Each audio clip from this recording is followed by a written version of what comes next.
राजस्थान जाट महासभा के महासचिव महेंद्र सिंह ने शुभ 24 चैनल को दिए अपने इंटरव्यू में इस संगठन के मकसद के बारे में पूछने पर उन्होंने बताया कि हमने पहले भी कई बार इस प्रकार की गतिविधियां की है।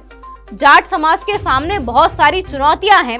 हमारा मकसद यही है कि हम सब बैठकर एक मंच पर हमारी समस्याओं का समाधान करें।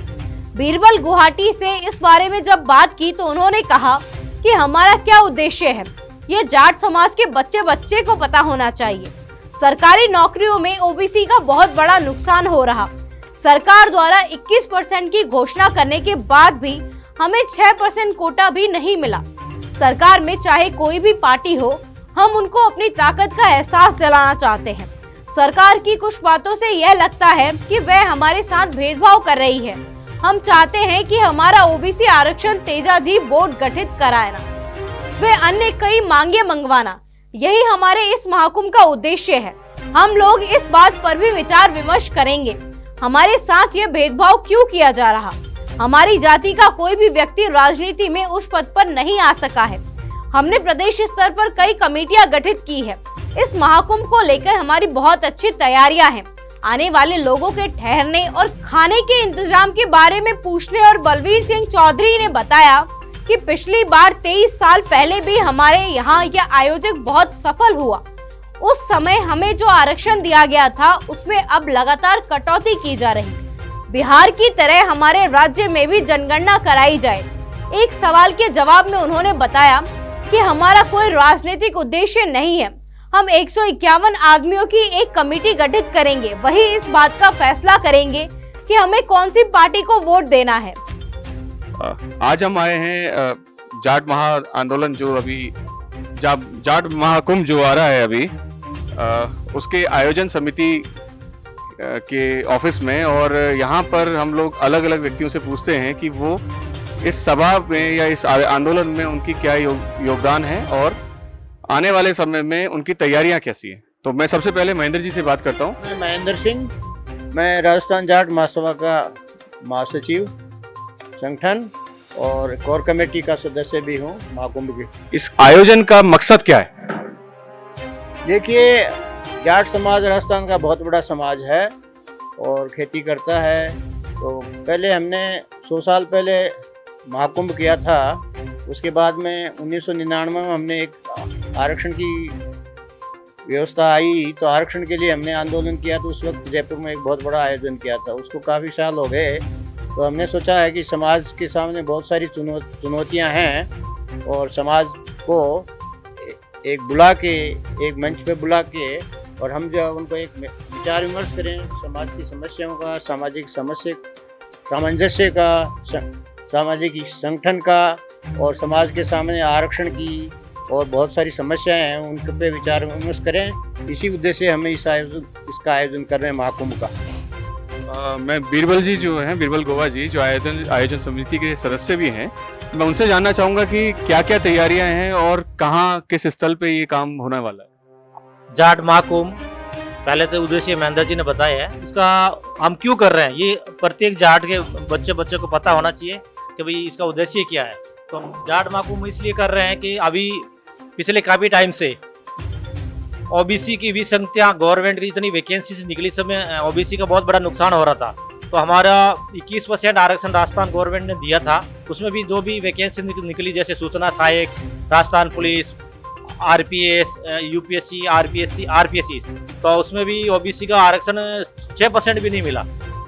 तो उसका हम लोगों को महसूस हुई भी नहीं। तो हमारे को आरक्षण जो गवर्नमेंट ने दिया विधि सम्मत, उसमें भी पूरा नहीं मिल रहा है। और हमारा जो जनसंख्या के अनुपात में न हमारा नौकरी में मिल रहा है, न हमारा राजनीति में मिल रहा है। तो हम सारी पार्टियां जाट समाज को बिल्कुल हल्के में ले रही थी। तो हमने 100 साल पहले पुष्कर में जब सामंती राज था तो ये महाकुंभ आयोजित किया था। उस टाइम 60,000 लोग इकट्ठे हुए थे। उस टाइम तो इतना डर था सामंती कि आज तो हमारी कौम काफ़ी सक्षम है। उसके बावजूद भी जो कांग्रेस हो, बीजेपी हो, कोई भी पार्टीज हो, हम उनको अपनी ताकत का एहसास दिलाना चाहते हैं और हमारे बच्चे का भविष्य सुरक्षित करना चाहते हैं। और आरक्षण जो सेंट्रल गवर्नमेंट में 27% है, राजस्थान में 21% है। तो 21 से 27% हमें आरक्षण चाहिए, एक तो। दूसरा, पूरा काफ़ी सारे जैसे देवनारायण बोर्ड है, हिप्रो बोर्ड फाउंडेशन गठित किया हुआ है, लेकिन आराध्य देव, जन जन के आराध्य देव वीर तेजाजी महाराज है, जिनको आज लोक देवता कहलाते हैं और राजस्थान में 80% लोग उनको मानते हैं। उस कौम के उनका बोर्ड गठित नहीं किया, ये भी हमें ऐसा लग रहा है कि गवर्नमेंट हमारे साथ भेदभाव कर रही है। तो हमारा ओबीसी आरक्षण, तेजाजी बोर्ड गठित कराना और हमारे जो समाज में सामाजिक एकता और समरसता स्थापित करना, ये भी हमारा महाकुंभ का उद्देश्य है। और राजनीति में आज इतने साल हो गए 75 साल में आज तक कोई भी किसान कौम और जाट कौम का राजनीति में श्रेष्ठ पोस्ट पे नहीं पहुंचा है। तो इसका भी हम लोग समाज में बैठ के सोचेंगे कि ऐसा क्यों हो रहा है हमारे साथ। हर कौम का आदमी राजनीति में श्रेष्ठ पोस्ट पे जा रहा है, तो फिर हमारा जाट क्यों नहीं जाए। आज हमारा 22% 23% जाट है राजस्थान में, तो वो भी हमारा मुख्य उद्देश्य है। रही बात तैयारी की, हमने पूरे ग्राम स्तर पे, तहसील स्तर पे, ग्राम पंचायत स्तर पे, जिला स्तर पे और प्रदेश स्तर पे सारी कमेटियां गठित कर दी गई है। और हमारा जो लक्ष्य रखा है, हमने 5 लाख से ऊपर इस महाकुंभ में आएंगे। हम ट्रेन से भी आएंगे और हमने 10,000 युवा जो वॉलेंटियर तैयार किए हैं, जो घर घर जाके निमंत्रण दे रहे हैं। करीब हमारे 800 महिला हैं वो भी घर घर जाके निमंत्रण दे रही है। हमारी कमेटी, इसके जो स्टेट कमेटी के मेंबर हैं, वो समाज के जो वरिष्ठ लोग हैं, वो भी विधानसभा वाइज और मीटिंग्स ले रहे हैं। तो अभी आप भी देख रहे हैं हर जगह सोशल मीडिया हो चाहे कहीं पर भी हो, जाट महाकुंभ की भूम है। इवन हमारा ट्विटर पे पिछले 3 दिन से ट्रेंड चल रहा है नंबर 1 पे। तो बहुत अच्छी तैयारियां हैं, लोगों में काफ़ी उत्साह और जोश है। मैं बीरबल जी से जानना चाहूँगा कि जो ये महाकुंभ हो रहा है, इसकी तैयारियां कैसे हैं, कि अगर कोई लोग आते हैं उनका रहने का, उनका स्टाफिंग का, बाकी चीज़ें कैसे एडजस्टमेंट हो रहे हैं। बलबीर सिंह, मैं बलबीर सिंह चौधरी। मैं आज से 23 साल पहले भी जो हमारा आरक्षण के लिए आंदोलन किया था, उस वक्त मैं बहुत सक्रिय था। डॉक्टर ज्ञान प्रकाश पिलानिया, राजाराम जी, विजय पुनिया जी, मैं स्वयं और भी काफ़ी हमारे लोग बाग थे। उस वक्त जो हमारा विद्यानगर स्टेडियम में हमने जाट एकता का नारा दिया था, वो काफ़ी सफल हुआ था और उसी से घबरा करके सरकारों ने हमारे को आरक्षण दिया। और अब ये पिछले 23 साल से हमारे जो आरक्षण दिया था, उस आरक्षण में कटौती की जा रही है। उसके अंदर दूसरी जातियों को मिला करके हमारा जो आरक्षण है उसको कम करने की योजना बन रही है। तो इसको देखते हुए हमने ये विचार किया कि एक जाट महाकुंभ किया जाए। जाट महाकुंभ करने का उद्देश्य मेन यही था। और दूसरा, जैसे बिहार के अंदर जनगणना हो रही है, क्यों नहीं हम भी हमारी जाति की जनगणना करवाएं। और मैं जगह जगह पूरे राजस्थान के अंदर पिछले 20-25 दिन से घूम रहा हूँ।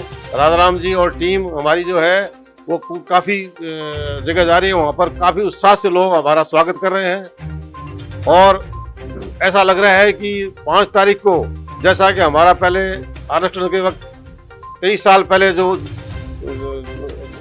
जाटों का जो बढ़ा था, उससे भी काफ़ी ज़्यादा तादाद में लोग आएंगे। और इसके अंदर सबसे बड़ी तेजाजी महाराज का जो बोर्ड का गठन करना है, वो भी मांग रखेंगे। और इसके अलावा हमारे महेंद्र जी ने आपको काफ़ी बताया, बीरबल जी ने बताया, और बहुत ही उत्साह है राजस्थान के लोगों के अंदर, और खासतौर से जाट महाकुंभ के लिए। और सबसे बड़ी ये है कि जो जाट महाकुंभ हो रहा है, उसमें जिस प्रकार से 23 साल पहले बहुत शांतिपूर्ण तरीके से हमारा आंदोलन हुआ था, वो सफल हुआ था, कहीं भी कोई अप्रिय घटना नहीं घटी थी।